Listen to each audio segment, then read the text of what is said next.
большинства руководителей есть большие проблемы с планированием рабочей недели. Так, например, Гарвардская школа бизнеса проводила исследование, и в этом исследовании они работали с 27 высокими руководителями, исполнительными директорами управляющих компаний, больших холдингов, и они фиксировали у этих ребят все, что с ними происходит, каждые 15 минут буквально, и они это делали на протяжении 3 месяцев. В ходе исследования они собрали информацию о 60 тысячах часов работы топ-менеджеров. Где и как они проводили время, с кем они общались, какие задачи решали и все такое. Результаты исследования. Среднестатистический руководитель работает 9,7 часа в рабочий день.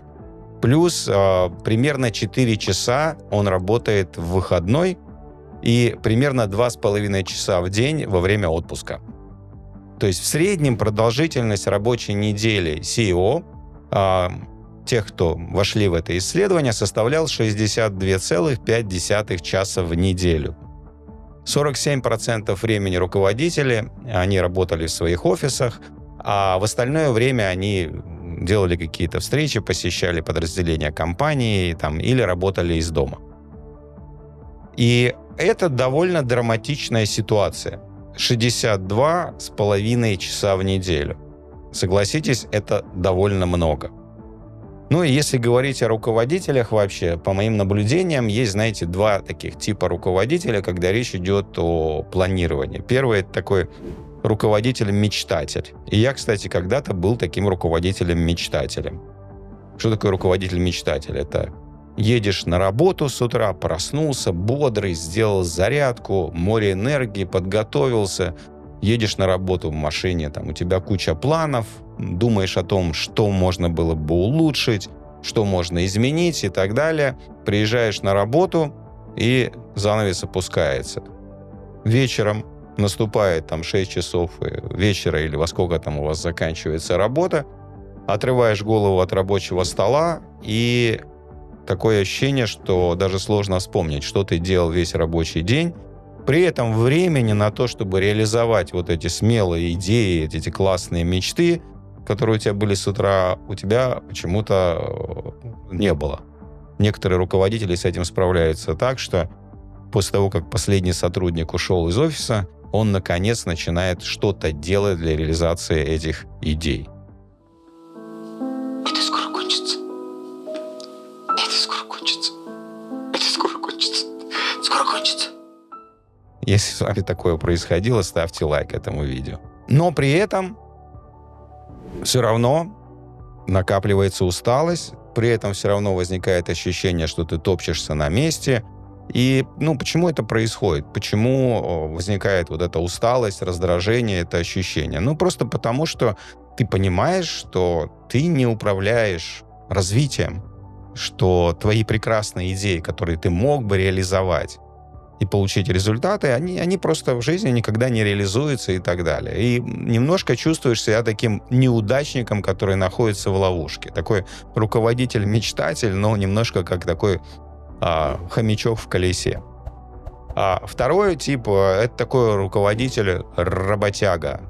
Понимаете, это человек, который считает, что он должен обязательно делать все, решать все проблемы, делать работу за всех, гиперответственный, очень работящий, как правило, очень компетентный человек, который переполняется гордостью от того, как он классно справился с всякими проблемами и задачами. И эти руководители в основном планируют, соответственно, рабочие задачи. Справиться с какой-то проблемой, встретиться с клиентом, разобраться с поставщиком и так далее. Но такие ребята, конечно, если они не мечтают, они не чувствуют себя особо разочарованными, но все равно топчутся на месте. То есть, а что правильно-то делать? Как планировать свою неделю, если ты руководитель? Давайте с этим разберемся. Начать нужно с того, что, во-первых, смотрите, руководитель отличается от любого другого сотрудника компании тем, что это человек, главная задача которого — сделать так, чтобы хорошо работали его подчиненные. Руководитель создает свои результаты через труд, через работу подчиненных. Можно сказать, что результат или продукт работы руководителя – это совокупный результат работы его подчиненных. То есть если ты получил какой-то результат своими собственными руками, другими словами, ты получил его не как руководитель, ты получил его как специалист. Тебе в зачет как руководителю, как результат руководителя идет только тот, который получили твои подчиненные благодаря твоему умному управлению и благодаря тому, что ты как руководитель вот что-то делаешь. И мы сейчас поговорим о том, что нужно делать. Ну, и если у подчиненных слабые результаты, а ты такой красавчик, ты решаешь все проблемы, ну, это значит, что ты просто классный специалист, ты, собственно, не руководитель. Руководитель должен большую часть своего времени, и я понимаю, что это может звучать странно, но руководитель действительно должен большую часть своего рабочего времени, львиную долю, посвящать вопросам управления. И я дальше в этом видео вам расскажу, почему это, я это обосную. Я при этом вижу очень много ребят, которые называют себя руководителями, но они постоянно жалуются на то, что я там должен постоянно проводить какие-то координации, встречи, участвовать в каких-то мозгоштурмах, заниматься каким-то планированием. Это вообще не работа, и как бы вот пахать нужно, понимаете? Вопросы с клиентами решать надо, проблемы с поставщиками надо решать там, и так далее. То есть человек вообще не понимает, в чем заключается работа руководителя. Главный инструмент руководителя – это его подчиненные. Мотивированные, эффективные, нацеленные на результат, которые делают работу с высокими приоритетами и так далее. Говоря о плане руководителя на неделю. Первое, что должно быть в плане руководителя на неделю – это еженедельная встреча с его подчиненными для согласования планов. Мы называем это координация планов. То есть это, назовите это как угодно, совещание, там, митинг или как-то еще, но суть этого в том, что ты как руководитель туда приглашаешь своих непосредственных подчиненных. Непосредственно это те, кто прямо тебе подчиняются, и между тобой и между ними нет никаких других руководителей.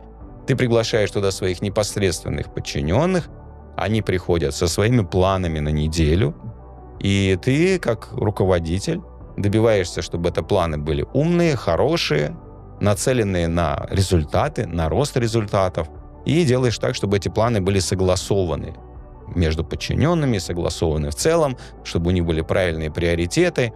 И обычно такая еженедельная координация начинается с отчетов о выполнении планов предыдущей недели. Ну и естественно, сразу возникает вопрос, а если у моих подчиненных нет никакой привычки делать отчеты, нет никакой привычки вообще планировать на целую неделю, о боже, неделя, это так непредсказуемо и так далее. Но это просто говорит, что у тебя как руководителя нет инструментов для того, чтобы ты мог проводить такие координации еженедельно, и они проходили эффективно. Сначала нужно добиться, чтобы у твоих подчиненных были планы, чтобы они готовы были отчитаться, чтобы были какие-то метрики, по которым, собственно говоря, они могут докладывать, чтобы не тратить время на этих встречах, на какие-то общие рассуждения и на то, чтобы делиться общими впечатлениями и гипотезами о том, что происходит. Чтобы можно было просто посмотреть на графики метрик и сказать, да, здесь хорошо, все на уровне, растет, прекрасно. Здесь у нас падение, давайте разбираться, что с этим делать. Понимаете, быстро, точно, по существу. То есть для этого нужны инструменты. Это наш график прибыли. Я обожаю графики прибыли. Я тоже. Да. Обо всех самых важных инструментах руководителя, которые используются на практике в управлении командой, вы можете узнать на моем бесплатном мастер-классе «Как усилить команду», укрепить фундамент бизнеса и выйти на новый уровень. Оставлю ссылку на этот мастер-класс бесплатный в описании к этому видео. Первое в плане – еженедельная координация с непосредственными подчиненными. Проблема, с которой мы здесь сталкиваемся, конечно же, это то, что они не хотят делать отчеты, они не хотят подсчитывать метрики, они не хотят планировать. О боже, это так страшно. Ну, и к этому можно по-разному относиться. Некоторые говорят, что же не так с этими людьми? Почему они такие? Почему они не хотят такие простые вещи делать? Потому что даже дураку понятно, что если ты не спланировал свою рабочую неделю, то ничего хорошего в твоей жизни обычно не происходит. Ты как, знаете, не знаю, там, пушинка на ветру. Куда понесло, туда и летишь. Вот, собственно, и все. Если ты планируешь и думаешь о будущем, да, возможно, тебе удастся этот план реализовать, возможно, не удастся. Всяко бывает. Зависит от твоего твоей способности, твоей компетентности в планировании зависит от того, бывают еще обстоятельства, которые прилетают. Тогда ты сможешь сделать выводы, и когда ты планируешь следующую неделю, ты можешь принять эти выводы во внимание и сделать это более разумно и так далее. Но если ты не планируешь неделю, то ты точно являешься следствием, и тобой управляет жизнь, тобой управляет все, что вокруг происходит, а ты жизнью не управляешь. И кому нужны такие подчиненные? Поэтому это такой важный момент. Естественно, для того, чтобы у подчиненных были планы, отчеты, метрики и так далее, их нужно обучать, им нужно объяснить, почему это важно, им нужно показать. На это нужно, кстати, тоже потратить некоторое время, которое займет время в календаре руководителя. Ничего не поделаешь. А после того, как ты все это объяснил, не надейся, что они, поняв и осознав, и, так сказать, проникнувшись всеми этими идеями, они начнут сразу же так действовать каждую неделю без боев. Нет, не начнут, потому что не выработана привычка. Поэтому твоя задача как руководителя постоянно напоминать, добиваться. Делай это с большим дружелюбием, с приятной улыбкой, но при этом как такой внутренний бульдог. Ты повторяешь, ты напоминаешь, ты требуешь, ты добиваешься, и в какой-то момент это становится уже привычкой, и это происходит постоянно, еженедельно, и ты, наконец-то ты можешь, по крайней мере, часть своей работы делать как настоящий профессиональный руководитель, проводя эти координации и чувствуя прямо, как твоя способность управлять этими людьми растет. Ничего не поделаешь. Но, кстати, это занимает время.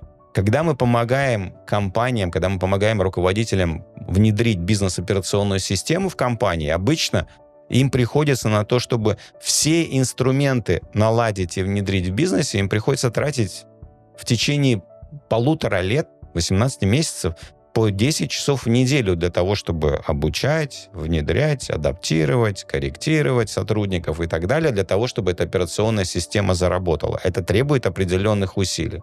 Очень правильная практика. Я бы сказал, единственная правильная практика — это тогда, когда еженедельная координация проводится всегда в одно и то же время, в один и тот же день недели. Это задает ритм, это задает определенный порядок. Ну что, приступим? Да, приступим, потому что, дело-то очень серьезное, очень... Да, именно. Это деловая встреча. Второе, что должно быть в плане на неделю руководителя. Это промежуточные координации, потому что жизнь, она отличается от плана, потому что жизнь приносит все время что-то новое, поэтому 15 минут в день общения с каждым из непосредственных подчиненных — это то, что называется must-have.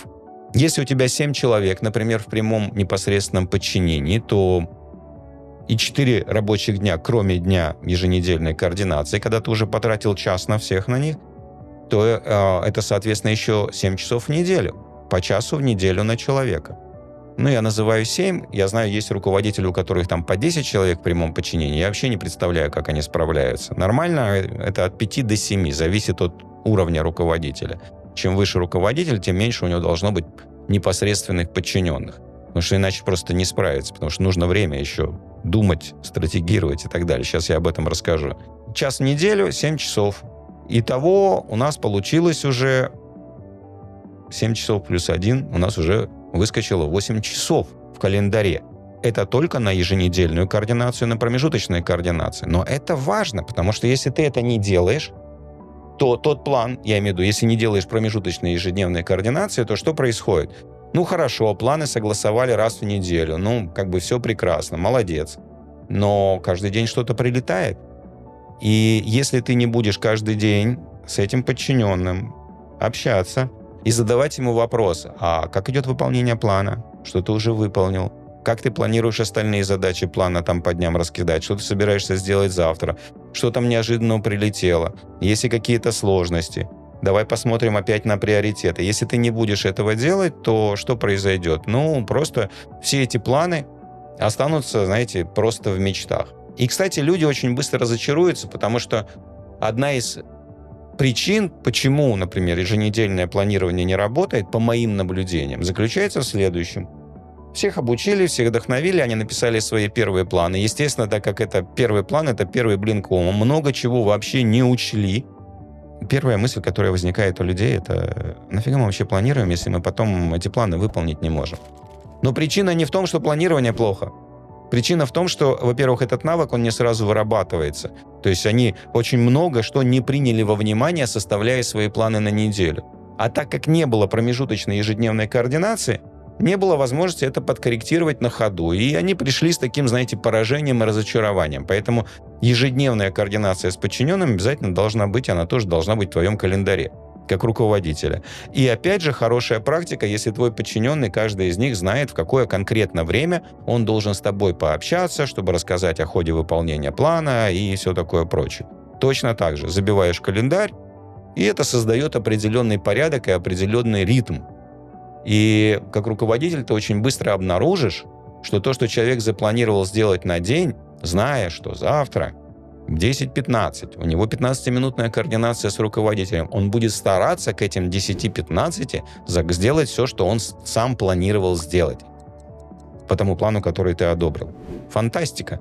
Итак, уже 8 часов в твоем плане на неделю вылетело.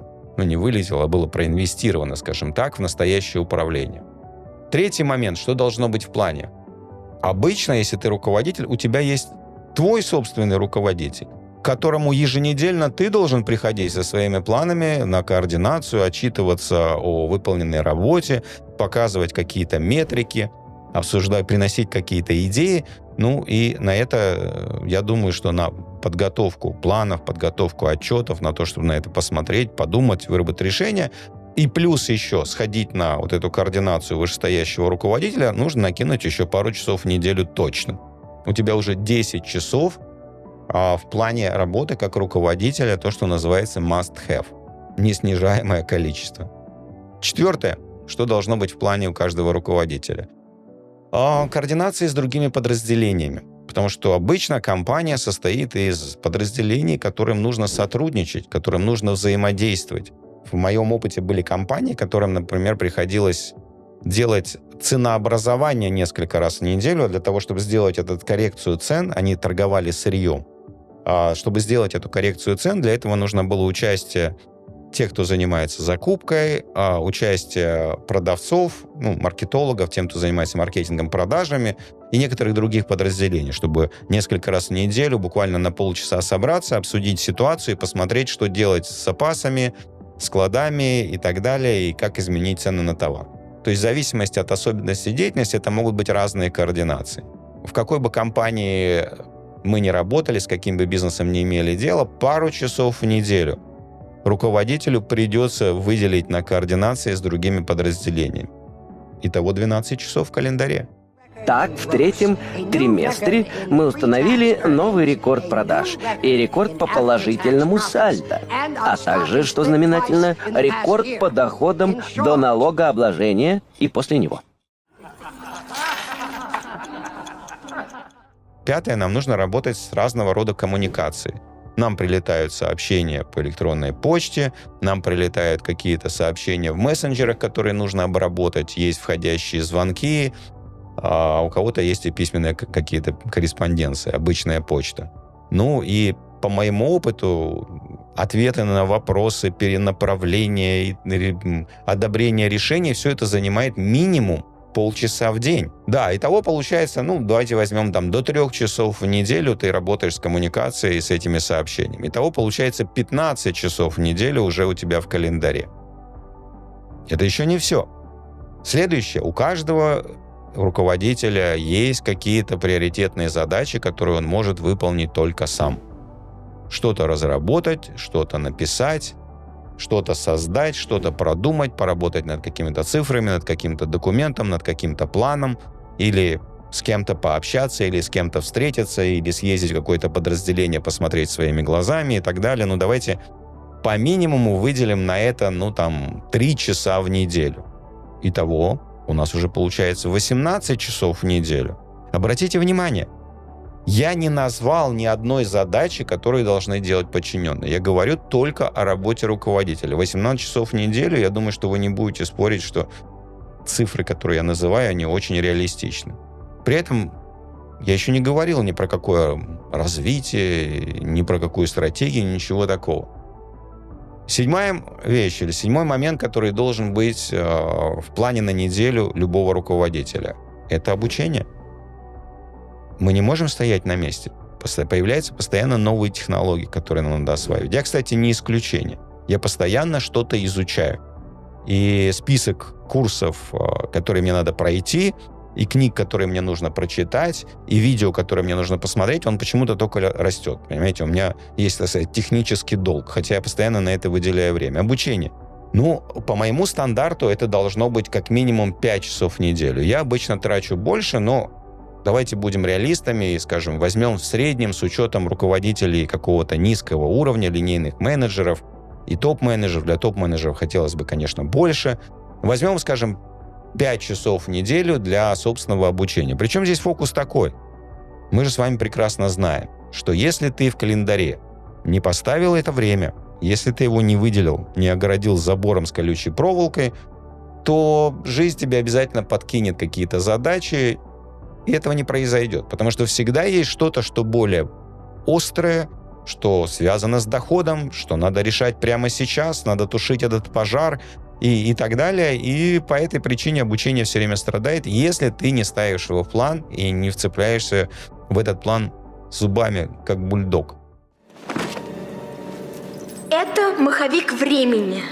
МакГонагал дала его мне, чтобы я могла быть на 2 уроках сразу. Путешествие во времени? Да. Итак, 5 часов. Получается 23 часа в неделю. У нас уже в плане руководителя. Выглядит не так уж и много, правда? 23 часа вроде немного. У нас как бы типа 40-часовая рабочая неделя. Но смотрите, это только так выглядит. Как бы мы хорошо не планировали свою работу, мы живем в реальном мире. И многие люди, кстати, думают, что если у нас 40 часов в рабочей неделе, то мы можем составить план на 40 часов. Ну, я могу сказать так, что эти люди, они либо супермены, то есть они подчинили себе все, что вокруг происходит, и все происходит только по их воле и с их согласия, либо они просто неосведомленные люди, или, скажем так, те, кто не очень хорошо понимает в планировании. По моему опыту, если ты пытаешься в свой календарь запихать задач на 40 часов, то работать ты будешь минимум 60 часов. Потому что просто невозможно все спрогнозировать. Потому что возникают проблемы с людьми, проблемы с клиентами, что-то меняется и так далее. Хорошие вещи происходят, не проблемы, происходят потрясающие вещи. Например, я распланировал свою рабочую неделю, то, что я делаю обычно, она довольно хорошо нашинкована. И тут меня приглашают на конференцию в Колумбию для испаноговорящих предпринимателей. К счастью, там надо не на испанском, можно на английском, меня переведут. Это хорошая возможность, потому что у нас есть планы предоставлять наш прекрасный бизнес-бустер не только на китайском, русском и английском. У нас есть планы предоставлять на испанском. Может быть, я там найду прекрасных партнеров. Тем более, это очень высокого уровня конференция, там звезды на сцене и так далее. Но для того, чтобы я мог воспользоваться этой возможностью, мне нужно выделить время. Мне нужно как минимум пару координаций с командой, чтобы обсудить темы, обсудить, как к этому подготовиться. Мне нужно выделить время, потому что я еще являюсь автором. Мне приходится выделить время на то, чтобы работать с презентацией, несмотря на то, что команда делает невероятную работу, помогая мне. Ну, минимум 2-3 часа у меня, благодаря этой прекрасной возможности, прилетает задач, которые вообще-то я их не планировал. Понимаете, я не планировал, когда я составлял свой план на неделю. Не знал. Ну и что делать? Конечно, я вцеплюсь в эту возможность, потому что это возможности для реализации стратегии и расширения нашей компании. И понимаете, какая штука происходит? Если ты нереалистично планируешь, если ты планируешь на 40 часов в неделю, но тебе постоянно что-то прилетает, что-то неожиданное, что с тобой происходит? Проходит неделя, ты смотришь на свой план, ты чувствуешь себя каким-то червяком и неудачником. Потому что ты не выполнил половину своего плана. Ты много чего хорошего сделал, но половину плана не выполнил. И, скорее всего, провалил какие-то приоритетные задачи. Поэтому, смотрите, очень реалистичный подход, если планировать максимум, давайте возьмем много, 35 часов в неделю. 35 часов в неделю – это то, что запланировано в календаре руководителя. Ну и оставим, скажем так, 5 часов в неделю на незапланированные вещи. Но когда вы только начинаете, кстати, планировать свою неделю, я вам рекомендую начать с 25. Потому что очень быстро вы обнаружите, что чем дальше вы продвигаетесь в этом еженедельном планировании, тем больше вы начинаете видеть нюансов, которые на самом деле надо бы включить в план и так далее. Видите, просто цифры – неумолимая вещь. Они говорят о том, что минимум 25 часов в неделю должно быть запланированной работы со своими подчиненными. Если ты руководитель высшего уровня, то, скорее всего, больше. Этого не стоит бояться, это просто нужно осознать этим, нужно гордиться, нужно понимать, что именно в этот момент ты являешься руководителем, что в этот момент ты действительно создаешь что-то, за что тебе платят твою зарплату руководителя, за что тебя уважают как руководителя и дают этот статус. Ну а если человек смотрит на свой календарь и называет себя руководителем, а у него там встречи с клиентами, недовольство, там какие-то улаживания недовольных сотрудников, постоянные разбирания дрязг с другими подразделениями, там встречи с налоговой, улаживание каких-то вредных поставщиков, да, то мы понимаем, что он не очень-то и руководитель. Слово совсем.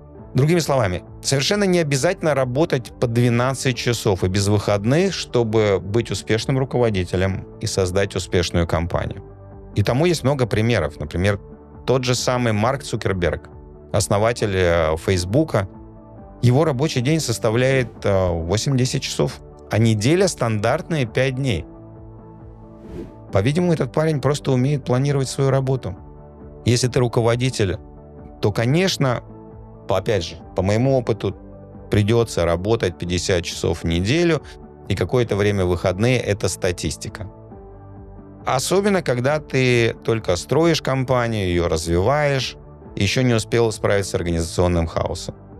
Но чтобы получить максимальную отдачу, все равно нужно планировать много времени на работу с персоналом, потому что если они не работают эффективно, то ты будешь работать за них. Второй момент – это то, что нужно планировать рационально. Не планируйте 40 часов запланированных задач в неделю, а то будете работать 80. А это не очень здорово.